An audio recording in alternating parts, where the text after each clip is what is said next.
हमारे बर सगीर में अल्लाह को छोड़ के मखलूक को पुकारते हैं, वो भी वो जिनको अल्लाह ने अपने पास बुला लिया। जब किसी आलिम से मैंने मुनाजरा किया तो मैंने आलिम को हराया, और जब किसी जाहिल से मुनाजरा किया तो जाहिल ने मुझे हराया। पीर भी पुत्र देता है, मैं क्या वो कितु देता है कि पीरा के कोटे न लागोड़ अपने कोटे चो लेकर दे देता है। मेरे नबी की खुशी है, उसमें तो कोई हर्ज ही नहीं है, लेकिन ये जो इंडिया पाकिस्तान वाले कर रहे हैं, ये तो मेरे नबी की तौहीन कर रहे हैं, सीने में खंजर उतार रहे हैं। केस को पढ़े बगैर लड़ सकते हो केस? शायद तो शायद लड़ दी हो, क्योंकि है जो झूठ जितने मर्जी बोल दे हो कि हमारा निज़ाम जुल्म है। हो सकता है आपके सारे दलाइल ठीक हों और जज साहब किसी और की मान के बैठे हुए हों और उसके हक में फैसला देंगे। तारिक मियां बंदा तो बड़ा चंगा है पर तो वाबी हो गए हैं। एक लेबल लगा ले, मुस्लिम, ये हमारी बहनें बैठी हैं मुस्लिमा। अस्सलाम वालेकुम दोस्तों, आज की वीडियो में आप देखेंगे देवबंदी मुकातबे फ़िक्र के बहुत बड़े आलिम दीन मौलाना तारिक जमील साहब ने रिसेंटली उन्होंने लाहौर हाई कोर्ट के अंदर बयान दिया। उस बयान के अंदर उन्होंने बहुत ही अच्छी बातें की, के साथ साथ उन्होंने बरेलवी हज़रात जो हैं उनके ऊपर तनकीद भी की। और जिस तरह से आजकल आपको पता है कि हमारे माशरे के अंदर और इसके साथ साथ इंजीनियर मोहम्मद रियाज साहब के साथ भी ज़्यादती हो रही है, तो रिसेंटली आपने देखा होगा कि इस्लामिक नज़रियाती कौंसल ने इंजीनियर मोहम्मद रियाज साहब के खिलाफ फैसला किया है। यानी इंजीनियर को उन्होंने ये कहा कि इंजीनियर जो है वो गुस्ताख है और फसाद फिल अर्द है। और इसके साथ साथ जो अदालतों के अंदर जो नाइंसाफ़ियाँ हो रही हैं, इस हवाले से मौलाना तारिक जमील साहब ने जितने भी वकील और जजेस जो हैं उनको रिक्वेस्ट की कि आपने जो भी आपने फैसला करना है आपने अदल इंसाफ से करना है, इंसाफ का दामन आपने हाथ से नहीं छोड़ना।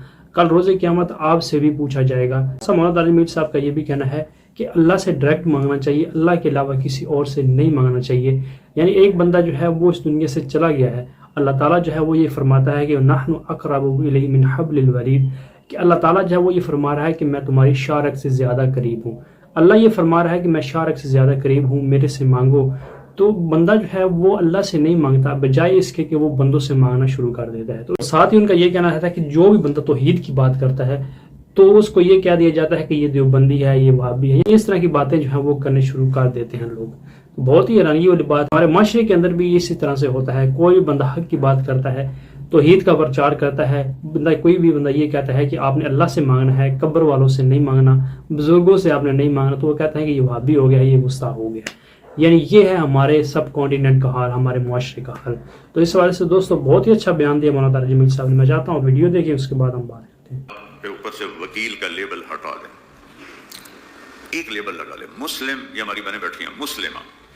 ना कोई जज है, ना कोई वकील है, ना कोई मौलाना है, हम अल्लाह के महबूब के उम्मती हैं।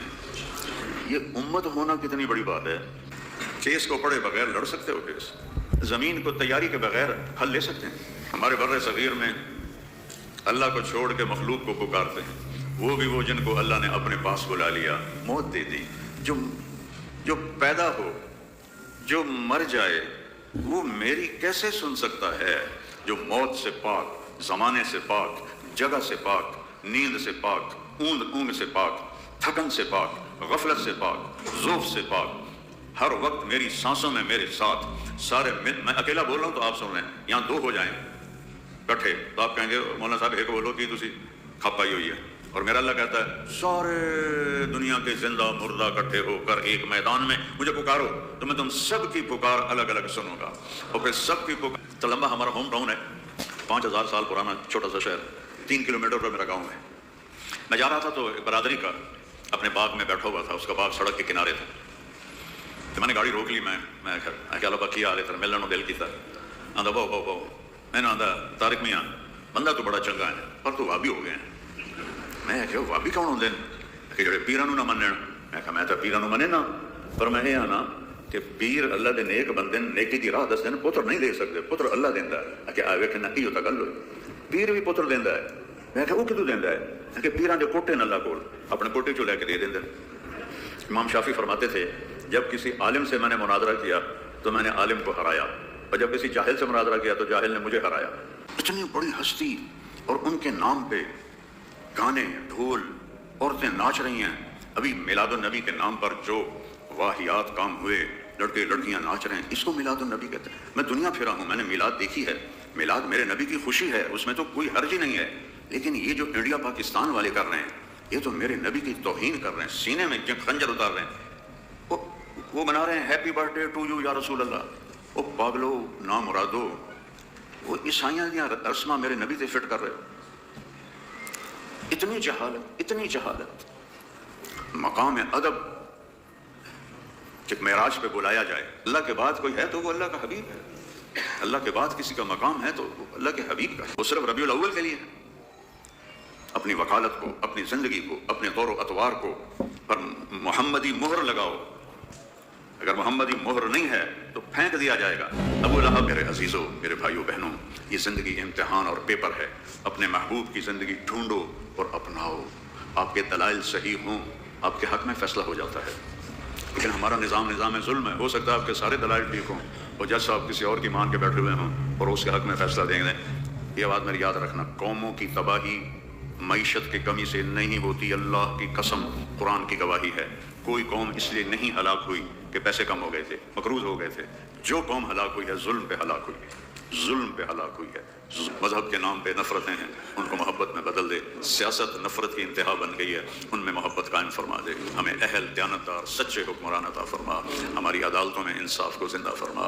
ہمارے ججز کو انصاف کرنے کی توفیق عطا فرما۔ ہمارے ججز کو جھکنے سے بچا، بکنے سے بچا، خوف سے بچا۔ یا اللہ صرف تیرے ڈر سے ان کے قلم چلیں۔ ان وکیلوں کو بھی یا اللہ انصاف کا ساتھی بنا۔ ان کی زندگیوں میں، اولادوں میں، نسلوں میں برکتیں عطا فرما۔ سمجھ رہے ہیں؟ اس سے معلوم ہے کہ مفتی شمشاد رحمۃ اللہ علیہ کا جو مشن تھا وہ بالکل صحیح، اس کو ہمیں آگے لے کر چلنا چاہیے۔ اور کچھ بھی نہیں ہوتا ہے تبلیغی جماعت کا کوئی اس میں بینر لگوائیں گے، دیوبندیوں کی، بریلویوں کی، جو بھی جاتا ہے نہیں جاتا۔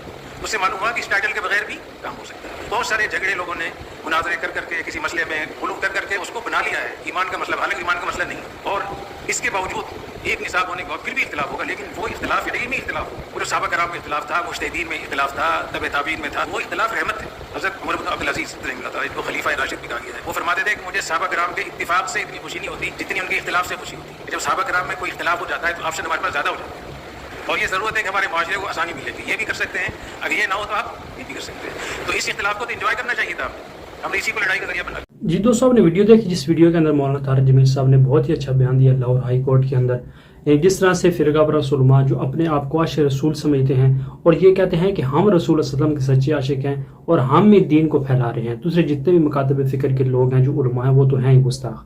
آپ نے دیکھا ہوگا کہ انجینئر صاحب کے ساتھ بھی ناانصافی ہوئی ہر معاملے کے اندر۔ اس طرح سے فرقہ پرست علماء نے انجینئر صاحب کے اوپر الزام لگا دیا گستاخی کا۔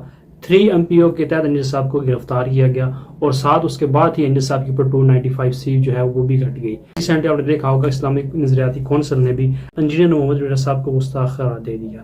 تو بہت ہی دوستوں حیرانی کی بات ہے، انجینئر صاحب کے جو بیانات ہیں وہ بھی سامنے نہیں رکھے گئے اور نہ انجینئر صاحب کی رائے جو ہے وہ لی گئی، صرف اور صرف یک طرفہ فیصلہ جو ہے وہ انجینئر صاحب کے خلاف کیا گیا انجینئر صاحب کو بسانے کے لیے۔ تو دوستوں اگر دیکھا جائے تو یہ بریلوی حضرات ہیں جو اپنے آپ کو عاشق رسول کہلواتے ہیں، ان کو جو یہ خود کام کرتے ہیں، رسول صلی اللہ علیہ وسلم کی بیعت بھی کرتے ہیں، گستاخیاں کرتے ہیں، ان کو یہ نظر نہیں آتی۔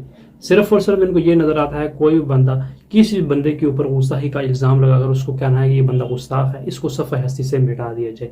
یہ حال ہے فرقہ پرست علماء۔ یہ اپنے آپ کو دین کے ٹھیکیدار سمجھنے والے، ان کو یہ نہیں پتہ چلتا کہ ہم رسول صلی اللہ علیہ وسلم کی محبت میں کیا کچھ کر رہے ہیں، ہم رسول صلی اللہ علیہ وسلم کی محبت میں ہم رسول صلی اللہ علیہ وسلم کی گستاخیاں کر رہے ہیں، نعوذ باللہ۔ دوستوں اگر ان سے بندہ کوئی پوچھتا ہے کہ یہ آپ نے گستاخی کیوں کی یا یہ کام آپ کیوں کر رہے ہیں، رسول اللہ صلی اللہ علیہ وسلم کی محبت میں کوئی بھی چیز، کوئی بھی کام کریں تو وہ جائز ہے۔ بہت ہی حیرانی والی بات ہے دوستوں۔ اللہ سے دعا ہے اللہ تعالیٰ ہمیں حق سچ بیان کرنے کی توفیق دے، اللہ تعالیٰ ہمیں رسول صلی اللہ علیہ وسلم سے سچی محبت کرنے کی توفیق ملتا ہے۔ نیکسٹ ویڈیو میں جزاکم اللہ خیر۔